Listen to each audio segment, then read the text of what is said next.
Tegan Muster, an intern for Datavator. I'm interviewing Mr. Adam Shaw, Superintendent of the Lennox School District. And this is a segment to bring recognition and appreciation for the digital age and what we take for granted. The digital age is what we currently live in and the world around us, filled with technology and how it's impacted the daily lives and everyone around us. So, Mr. Shaw, can you start by giving me a quick walkthrough of your career path and how you ended up where you are today? Sure. Yep. I actually went to high school or went to school in Rochester, New York. Graduated high school in 1995. Went to Dakota State from 95 to 2000. Got my teaching degree, played football for Dakota State.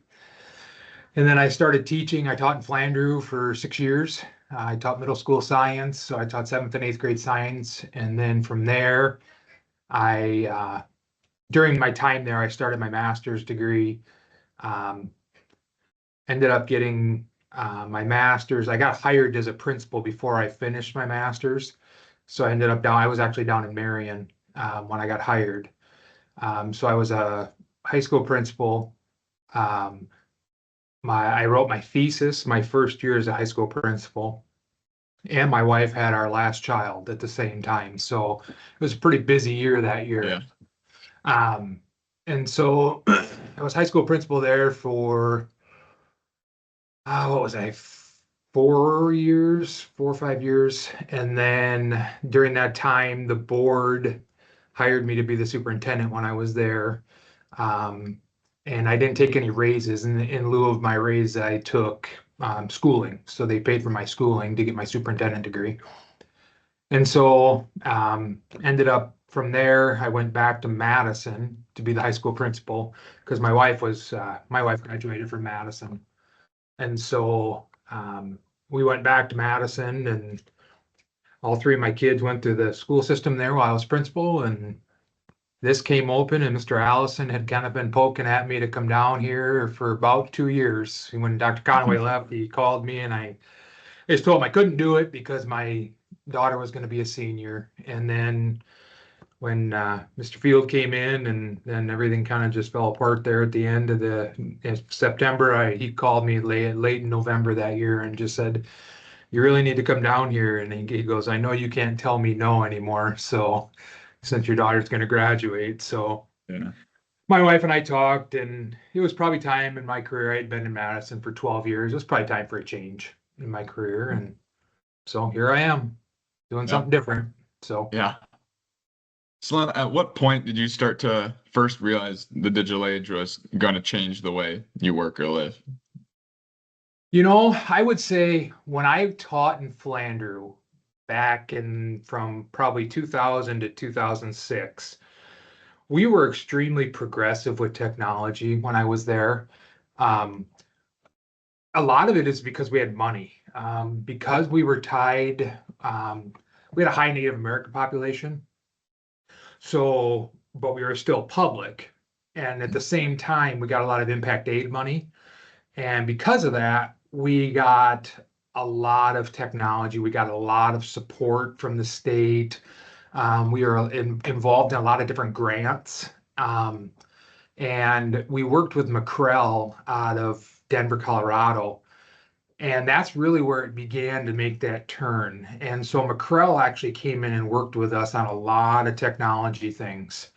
How to include technology in our curriculum, and how to teach kids to use technology, and how to utilize that technology in our teaching to have the kids teach. I mean, it was really, really unique. So I actually got to be a part of all of that.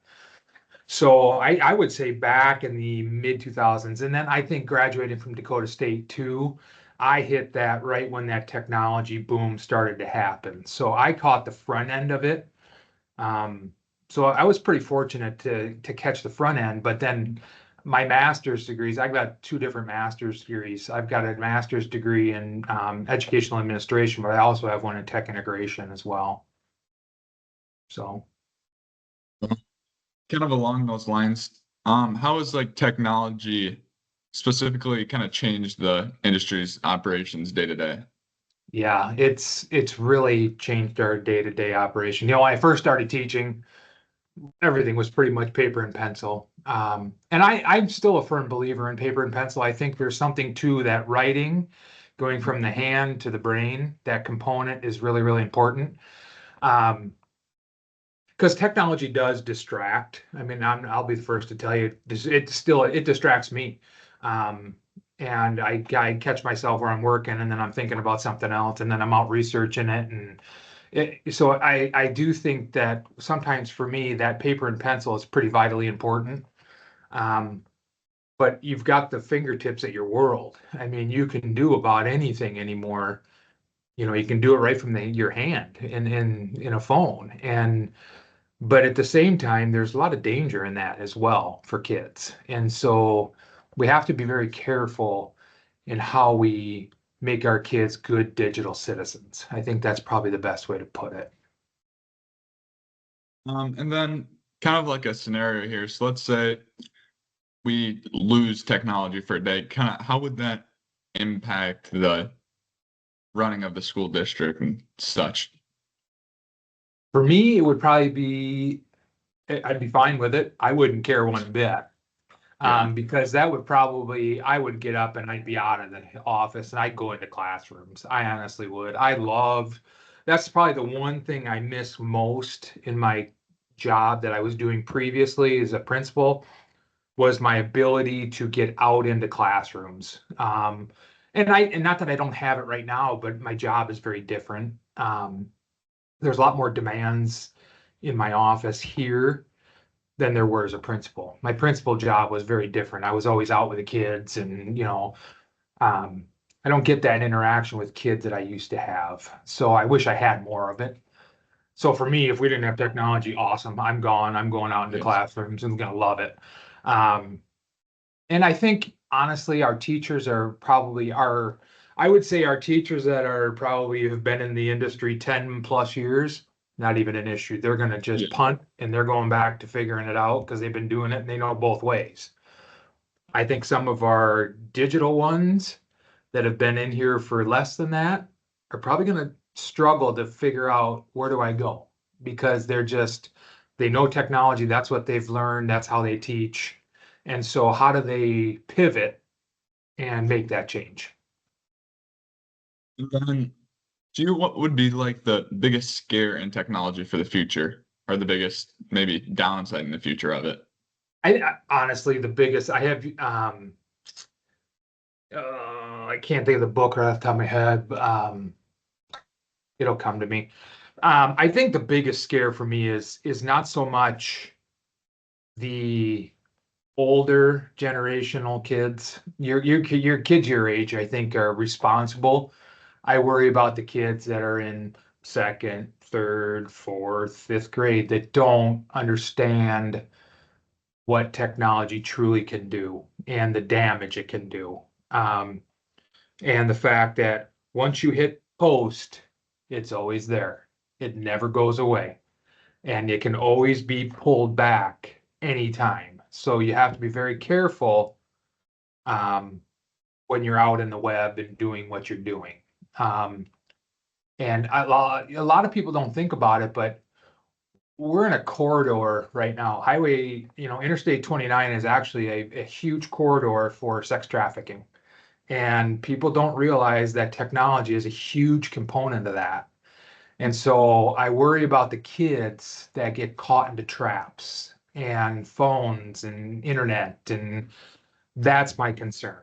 And the bullying and the picking at each other and some of that, the Facebook and Facebook drives me crazy. It absolutely drives me crazy because it's just a social platform for people to spew garbage. Um, if Facebook was any of those social sites, if they were good, productive things where people could create good, open dialogue, I'd be all for it. But all it is some place for people to spew negativity, and negativity brews negativity. And that's just not what I am. That's not who I am. And kind of from like a school district standpoint, how can you kind of prevent that or help teach the younger kids to stay away from that? I know from like regulations of phones in school and kind of Yep. slowing that down. But can you give me Yep. like some other ways you can help teach the younger generation how to Yep. prevent those from happening? Yep. I think that the regulation of the phone is the biggest piece of it. I think us limiting how much phone interaction they get during a day, I think is important. And I know when I brought that in right away, I knew it was going to be miserable and people are going to fight the system. But the more you do it, the easier it is, the easier you get used to it. I need kids to be able to communicate. I need them to be able to talk to each other because that's how the world operates. Um, but I also think that we have to model that as adults as well. We have to be good citizens and good digital leaders that say, I need to put my phone away as a leader and show that I don't need it as well. I need our staff at the same time to teach our kids what good digital citizenship is. How do we go out and post positive, not negative? I think it's kind of grown for people my age. It's always text or email over call instead of actually talking to them face to face. So I think it's good to kind of get that separation from also using technology and going away from it to get that Yep. real person to person Yeah. interaction. Yeah, you can use technology just like this. I think Hmm. this would be no different than you sitting in my office. Yeah.